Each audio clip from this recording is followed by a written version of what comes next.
ধন্যবাদ আপনাকে। আমরা স্পেশালি ধন্যবাদ জানাতে চাই আমাদের সকলের প্রিয় নেতা তারেক রহমানকে। যে কমিটিটা আসলে করা হয়েছে এটা আপনারাও জানেন, যেহেতু আপনারা সাংবাদিক, আপনারা মিডিয়াতে আছেন। এটা চমৎকার একটা কমিটি হয়েছে, কারণ যে দুজনকে যিনি আহ্বায়ক হয়েছেন উনি দীর্ঘদিন ছাত্র রাজনীতির সাথে ছিলেন এবং প্রতিটি আন্দোলন সংগ্রাম উনি ছিলেন এবং রাজপথে ছিলেন।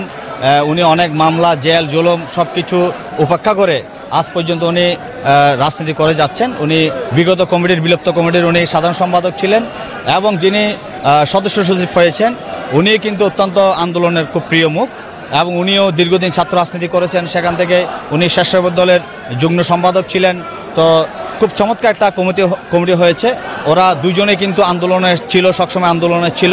তো আমরা যেটা এই দুজন থেকে এখন যে আহ্বায়ক কমিটিটা হয়েছে, আমরা তাদের থেকে যেটা আশা করি, যেটা আমরা কামনা করি, বিগত দিনে যারা রাজপথে ছিল, যারা আন্দোলনে যারা ছিল, যারা জেল, জুলুম এবং পুলিশি নির্যাতনের শিকার হয়েছেন, যারা স্বৈরাচার হাসিনার পতন আন্দোলনে যারা সামনে থেকে যারা কাজ করেছেন, আমরা আশা রাখব, কারণ ওনারাও রাজপথে ছিলেন, ওনারা ত্যাগী এবং ওনারাও কিন্তু ত্যাগীদেরকে মূল্যায়ন করবেন, অন্তত আমরা এটা আশা করছি।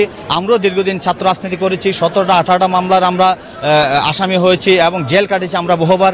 আমরাও দীর্ঘদিন ছাত্র রাজনীতি করেছি। বিগত আমরা কমিটির, আমরা ছাত্রদলের ভাইস প্রেসিডেন্ট ছিলাম, আমরা 2-1টি কলেজের নেতৃত্ব দিয়েছি এবং আমরাও স্বৈরাচার পতন আন্দোলনে আমরা দীর্ঘ বহু বছর ধরে আমরা রাজপথে আমরা ছিলাম। তো আমাদের মতো যারা ত্যাগী, আরও যারা রাজপথে যারা আন্দোলন করেছে, সংগ্রাম করেছে, আমরা আশা করি আগামীতে যে কমিটিটা হবে এটা ত্যাগীদেরকে যেন মূল্যায়ন করা হয়। কারণ আমরা অন্তত আমরা দল পথকে ব্যবহার করে বা দলকে ব্যবহার করে আমরা কোনো চাঁদাবাজি, সন্ত্রাসী এইগুলোতে কোনো লিপ্ত থাকার মানসিকতা নিয়ে আমরা রাজনীতি করি না।